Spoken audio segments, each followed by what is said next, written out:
Welcome to Conversations in Tinnitus, a video podcast of the American Tinnitus Association.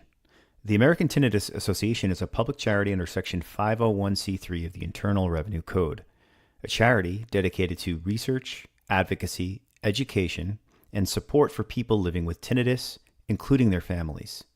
Conversations in Tinnitus video podcasts reflect our mission to amplify the patient voice, showcase evidence-based and promising emerging treatments, and highlight cutting-edge research. All of this is made possible through your generous support. Thank you.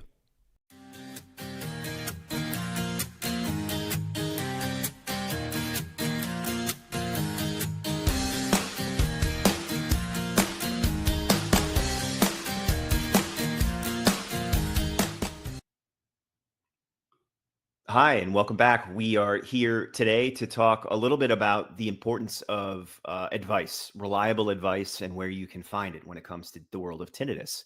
We're thrilled to be joined by our next guest, LaGuinn Sherlock, an audiologist, a research audiologist with a very impressive career that spans over 30 years. LaGuinn has a very unique expertise in clinical and research audiology, which helps not only civilian, but also military populations. She's based at Walter Reed National Military Medical Center, and she dives deep into topics like tinnitus prevalence in the military, innovative screening techniques, and management protocols, which are all very important in the world of tinnitus, as we know. A very fun fact about LaGuinn: she's not only a champion of science, which we love, especially in the field of tinnitus, but she also helped to shape the VA and Department of Defense clinical practice guideline for tinnitus. And she's played a key role in launching the American Tinnitus Association's Tinnitus Advisors Program, which we're going to get into today, as well as having served formerly as a board member to the American Tinnitus Association. So without further ado, our star audiologist for the conversation, LaGuinn, how are you? I'm good. Thank you. Thanks so much for joining us. And you know, on behalf of not only everyone that works for the ATA and is a stakeholder of the ATA, but on behalf of the as many as 70 million Americans that have tinnitus, thank you for everything you do. No, my pleasure. So we're thrilled to have you here today, and our hope is to really just have an informal conversation, but really get into a little bit of your specialty and some of the things you've seen over your 30 years of practice, particularly when it comes to things like symptoms, reliable advice and information from a scientific perspective, and then of course your role in something the ATA does as its public charity work, which is the Tinnitus Advisor Program, which we'll touch towards the end. But I think maybe a good place to get us started, LaGuinn, would be maybe if you could just start off by telling us about why is tinnitus important? More importantly, why would it be important for me? You know, I'm not only the CEO for the American Tinnitus Association, I happen to suffer from tinnitus myself. But why would it be important for someone like me or someone else to notice those tinnitus symptoms early, and how do you notice those symptoms early? But more importantly, once you do, what should we do early on for intervention? It's a good question. So tinnitus is generally, the thing I want everybody to keep in mind is that tinnitus is a symptom, and it can be a symptom of injury to the auditory system or injury to the brain. The tinnitus itself is not necessarily the problem. It's the way it makes you feel. It's the way people respond to it. That's where ultimately tinnitus becomes the big problem. And so in the beginning, you want to rule out any underlying medical condition that can be treated that might be causing this symptom of tinnitus. But for the majority of people, there is no specific treatable underlying cause. And when that occurs, sometimes people just need reassurance that there's nothing serious happening, and then they can sort of ignore this benign sensation. But other people become very, very concerned about what it means, what's going on, what's happening. Really, really interesting. So it can be a range of things, right? So is it fair to say early on, actually, this is a good question I should know the answer to. Is it possible to have your first experience of these symptoms be severe, or are they always benign at first? Oh, that's so, I mean, it can be severe in terms of loudness. Typically, when I'm talking to patients and they describe their tinnitus as severe, they're referring to how loud it is. As a clinician, I tend to look at severity in terms of how it affects day-to-day living and quality of life. So there can be an initial tinnitus onset that's very loud that might be associated with an acoustic trauma. There's an explosion, an airbag goes off, somebody goes to the racetrack with no earplugs, they go to the firing range with no earplugs, or somebody's getting medically treated for cancer with some of the chemotherapy drugs can cause tinnitus. And so sometimes that tinnitus comes on very suddenly after an event, and sometimes it sort of comes on over days or weeks. And so there's always that initial concern, like, why do I have this? So if somebody's firing weapons, like in the military, when the soldiers are firing their weapons and their ears are ringing afterwards, they know where that's coming from. That's an expected thing and a common thing. I'm not so sure that people, for example, going through chemotherapy are given advanced warning that they may have tinnitus as a result of the chemo. And so that can be very concerning. Like, why do I have this symptom? I'm so glad you mentioned that. I mean, selfishly, I had chemotherapy as a teenager twice. I had cancer twice between the ages of 15 and 18. That's when I started noticing my tinnitus symptoms. This was in the late 90s, so maybe the scientific awareness was different back then for the cytotoxicity, but zero warning. So when I woke up one morning in the hospital experiencing that ringing, I was terrified. And it wasn't until I was, I think, 16 or 17 at the time. I was young. But I told my father about it. And the first thing that brought me relief, because I didn't know to expect it, was when my father, for the first time in my life, told me he had that same sensation. And he started to explain what he thought it was until we finally saw an audiologist and got a hearing screening and figured it out. But that's really fascinating for a cancer patient. You may not know to expect that ahead of time. So it can be scary. And then I would imagine you go to a concert, or you serve in a field of battle, or in a theater, or you go to the gun range, you would expect that ringing sensation. You go to a fireworks, but there are certain situations where you might not, and it can be a scary experience, which actually that kind of leads to the next question here, which would be, you notice it now, right? Whether it's severe or benign, what should you do next? Well, I generally recommend that somebody, when you start noticing ringing in the ears and you're not really sure, you don't associate it with a noise exposure, or you're concerned about a new medication, a good first step is to have your hearing tested, because there's such a strong association between tinnitus and hearing loss. But not everybody with tinnitus has measurable hearing loss. And so sometimes the tinnitus is coming from certain medications. So if you've started a new medication or had a change in dose, and you start noticing tinnitus, then go back to your prescribing doctor and let them know that you're having this new symptom.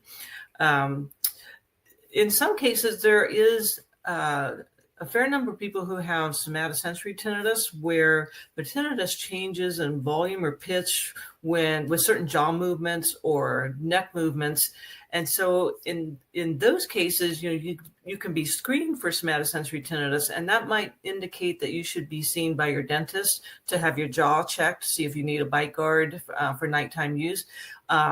There might be, if there's neck problems, maybe you need to go to physical therapy. So it's not just audiology, but audiology is a good place to start. Follow-up question to this idea. So is it possible that one could come across a general practice physician or a primary care provider, or they could even go to an ENT, say, an otolaryngologist, or even an audiologist? Is it possible I could go to any one of these providers and discover they don't necessarily know that much about tinnitus? What do I do at that point? Yeah. Well, that's when you call the American Tinnitus Association Tinnitus Advisors Program, and we can try to get you in the right place.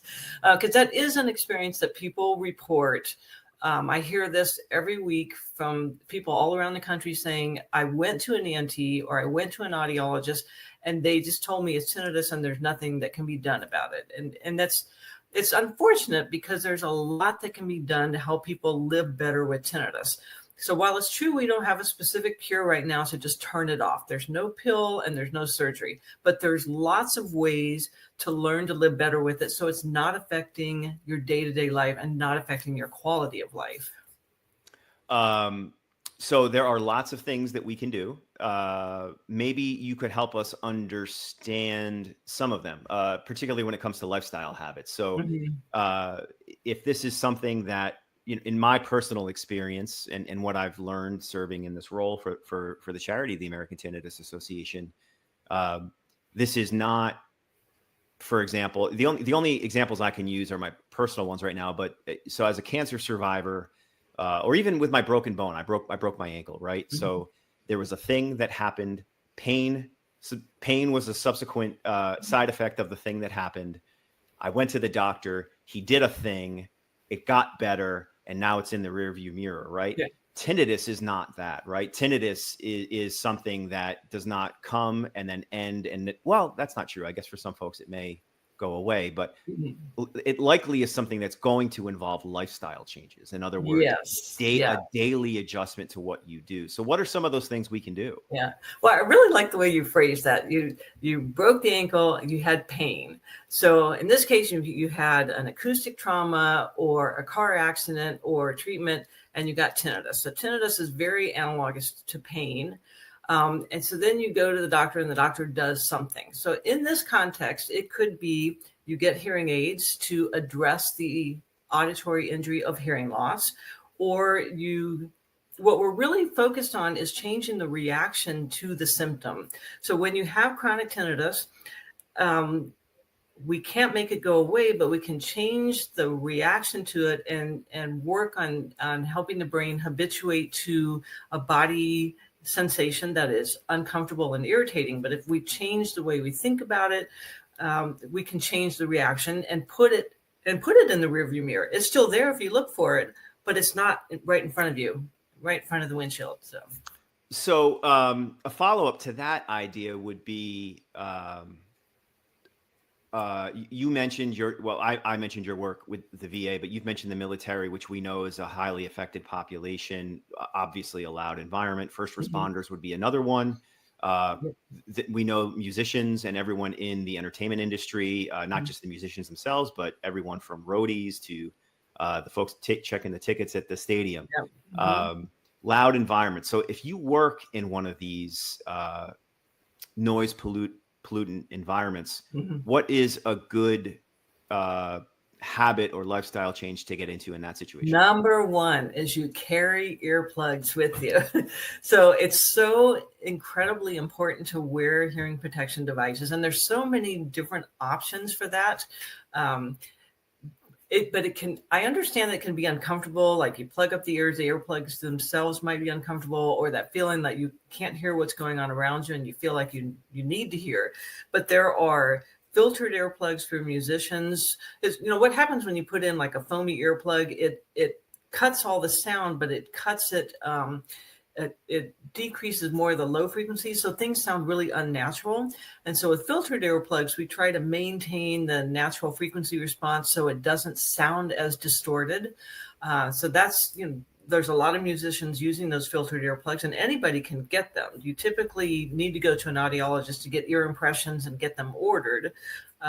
You can do the foam earplugs or the silicone earplugs that you can find in the pharmacies. And those are good for lots of noise exposure. So if you are using power tools like mowing the lawn and using a leaf blower, then you definitely want to be using hearing protection. And that could be the foam earplugs or the muffs that go over the ears. You can use earplugs and ear muffs, but it doesn't double your protection, but it will increase your protection from those loud sounds. And so there's a time intensity trade-off. If you're in really, really, really loud sound, you can really only be in that environment for maybe an hour before injury and damage starts occurring. And so there's lots of guidance about that on the internet. When you go to the .org and the .gov sites, you'll get some really good information about tinnitus. And one of them would be sort of what an appropriate noise exposure level is. Oh, there you go. I love that you are just segueing into where I'm going next. This is perfect. So Yeah, you're going to want to learn more, right? And if I've learned anything in my 25 plus years suffering from tinnitus myself, but then particularly now serving on behalf of the American Tinnitus Association, it is that there is no shortage of results in Google when I type the word Mm-hmm. tinnitus. Yeah. So obviously, the ATA was founded with the mission to combat that very problem, to provide reliable information to the Mm-hmm. public. But if I were to go online beyond ATA.org or the American Tinnitus Association, where do I go? And how do I suss out, sort of like what, for lack of a better analogy here, the words fake news we've heard a Uh, lot over the last mhm. 5-6 years, Yeah. right? Yeah. But it's somewhat applicable to tinnitus, right? So how do I, a layperson, suss out fake science when it comes to tinnitus? Where should I look? Yeah. So again, the .org and the .gov sites are going to be the most reliable information. So NIH.gov has information about tinnitus. You can go to the Audiology Association, so it's audiology.org, or ASHA.org. Um, those sites will have legitimate information about tinnitus. If you're interested in looking for a clinical trial on tinnitus, you go to clinicaltrials.gov and see if there's something in your area. There's not a whole lot of clinical trials going on right now, but that's another resource to keep in mind. But yeah, there's certainly a lot of misinformation, and I generally tell my patients, like, it's not unusual for us to get on to Dr. Google whenever we have a new symptom, and let's read whatever we can. But at some point you have to stop, because you're going to get bad information, misinformation, and it's going to ramp up your anxiety about this symptom. Uh, I don't think it's funny because in my personal life, I've experienced a lot of healthcare maladies, and then I worked in a previous life as a corporate healthcare attorney. Mhm. And then, of course, I've been in nonprofit work for a while now, mostly in healthcare. And it wasn't until recently that I heard the term Dr. Google. And I think it's perfect because, boy, is it easy to spiral out. Mhm. And whether I was working with a client, dealing with my own issue or a loved one's issue, or trying to learn more about a particular topic, it is tempting to go down that Dr. Google rabbit hole. So .org, .gov sources are reliable. Mhm. Um, I think you touched on something that's important to point out, which is evidence-based. The term evidence-based, where Mhm. you can find it, is more reliable than not. Yeah. We have a lot of friends and partners in this space who, especially when we're talking about treatments or products, Mhm. terms like Mhm. evidence-based start to become very important. And one thing that I think the ATA is proud to do, and we're going to be doing more of it, and that's what Tinnitus Awareness Week is about, which is when Mhm. this will be published, but is providing links to those resources, right? So we Mhm. would love for folks to come to ata.org, but we are not the only source of reliable information. And Right. so we will continue to link out on our social channels and on our landing pages other sources of reliable information, because you just listed the sources you just listed. Now we'll make sure we have at Mhm. the bottom of this video, but we'll also make sure they're on our website as well. So if Mhm. folks want to go and check those out, they can check out ata.org. And I think one thing that's interesting from the perspective of the American Tinnitus Association, and we're talking about Tinnitus Awareness Week, is why would there be a public charity for something like tinnitus? And you've touched on a lot of it, right? And you see it day in and day out, whether it's with a patient or a veteran,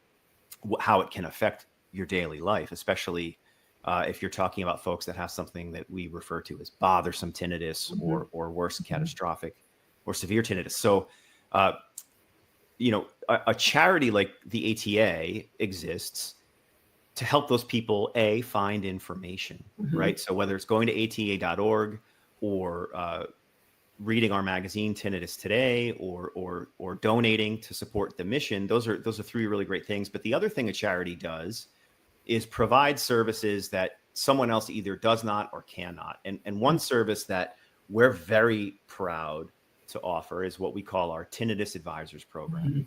Mhm. Mhm. And you were there from the earliest stages of Mhm. this idea and this service. This is a service that the ATA provides free to the public for anyone who wants to know more or needs help.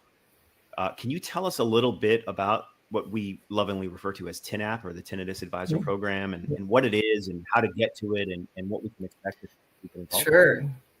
Sure. Well, I want to talk a little bit about where this program came from. So back in the early days of ATA, Jack Vernon used to take calls on Friday afternoons and talk to people all around the country who were very concerned about their tinnitus and weren't sure what to do, were looking for reliable information. And so over the years, after Jack Vernon was no longer with ATA. And Jack Vernon was one of our founders, a godfather of research in the field of tinnitus out of Oregon. Thank you for that clarification. Yes, in my head, yes, it was always Jack Vernon and ATA go together. You were one of the fortunate folks to have known him personally. I wish I had the opportunity. But I actually did not know him personally. No kidding. Okay. No, but he is legendary for sure. Yes. So when I came onto the board back in 2017, when people were calling in with questions, 2015, when people called in with questions to the staff would reach out to the audiologist, who would then return those calls. And at the time, I was one of 2 audiologists on the board. And so when I became chair of the board, I was very interested in us having a program, a formalized program where people could call and they would reliably get a call back from somebody who had some expertise in tinnitus. So right now our program is staffed with audiologists. All of us have worked with many patients with tinnitus, bothersome tinnitus. And so we are there to answer questions about, I have tinnitus, I don't know what to do next. Or I went to audiology and ENT and they said there's nothing I can do. What do I do next? Or I'm really looking for a way to connect with other people who have tinnitus. Where's a good place for me to go? What resources can you find for me in my area? And so that's something that we are able to provide. I'm extremely proud of this program. I think it's really been incredible. I've been there since day one, taking those calls, and I really appreciate the opportunity to help people all around the country year round. And I cannot understate or overstate. I cannot overstate how impactful this has been. I mean, some of the numbers we've seen the last couple of years, this past year alone, we took about 2,500 calls from individuals in 1 year. And we know there are many more folks out there who suffer from it. I had a conversation with a donor very recently who did not suffer from tinnitus herself, but her husband did. And unfortunately, he eventually took his life as a result of his tinnitus symptoms. And the family hadn't come across the ATA until after her husband had passed. And when I told her, well, she knew about it already, but when we spoke about the 800 line in the Tinnitus Advisors Program, she cited it as one of the main reasons why she became a donor, because she did not want other families to suffer what her family had suffered. And so I can't give you enough kudos, because this is what any charity should be doing, providing a service to the public that is free, easy to access, and reliable. And one of my hopes in this role, leading the ATA forward into 2025 and beyond, would be to take what we have now for the Tinnitus Advisors Program and really grow it. If you had a blank slate, if you had unlimited funds and a completely access to all the resources you wanted, where would you direct the Tinnitus Advisors Program? What do you think it would do next? So if I could do anything, I mean, I'm sure there would be interest in having a full-time employee who just took the calls as they came in. Right now, the message is you'll get a call back within 72 hours. I think most people are getting their calls back within 24 hours. We're pretty, there's somebody staffing that pretty much every day. But if somebody were there to take the calls immediately, how many more people would especially because, when they're calling, that's when they're in, I need somebody right now. And Yeah. waiting for a few hours can be a little frustrating, make feel a little hopeless. So that's one thought I have. So, I love that idea, and that's absolutely already on our roadmap, right? So mhm, the only thing keeping an organization like the ATA from making that happen, of course, is support. So whether someone's mhm, a member of the American Tinnitus Association, or a donor, and if you're a member, you are a donor. Um, but the ATA cannot give what it does not have, mhm, and so you know this better than anyone as a former chair of the board. mhm, And thank you for your service. Uh, the ATA has no shortage of need, and desire to do more, and it's with what we have that mhm, we can give. So, if folks are watching this, and at this point, obviously, if you need help, you can call our 800 line, mhm, which is right here on the bottom of the screen. But if you are so compelled to support our mission, to support a program like the Tinnitus Advisors Program, um, ATA.org is a great place to go and support. And let me ask you this, LaGuinn. So you served as the chair of the board for the ATA. You've seen all of our needs. You know the mission of the ATA intimately, and mhm. you've been involved for a very long time. What is it that keeps you involved with the ATA? Why do you continue to support with your time, talent, and treasure? Because I see it as an incredible resource for a population who's experiencing a really uncomfortable thing. And there just is not enough widespread expertise around the country for people to get good information. And ATA is supporting the research that is moving, that is advancing, um, making advances in the treatment options that are available. So if you look at some of the seed funding, some of those have turned into treatment devices over the years. There's certainly still a lot of work in the pharmacological approach to tinnitus, and some of that work has been funded through ATA. But really, it's the education and support that I think is so incredibly valuable. And the people that I talk to every week, I talk to family members too. I've had a number of spouses, mothers, fathers calling because they're so concerned about their family member with tinnitus, and they just don't know what to do to help them. So I just think it's an incredible resource for people.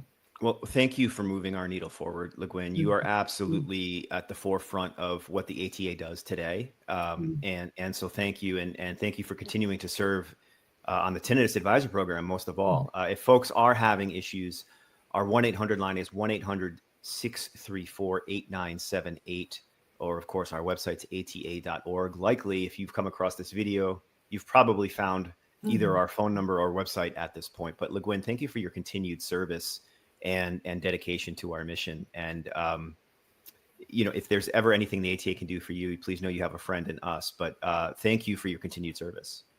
Well, thank you, Patrick, for your leadership and your passion for this organization. So, Well, I can't wait to see what we do together next. yeah. All right. Yes. Happy Tinnitus Awareness Week, LaGuinn. All right. Thank you. You too. Thank you, everyone, and stay tuned for our next presentation soon.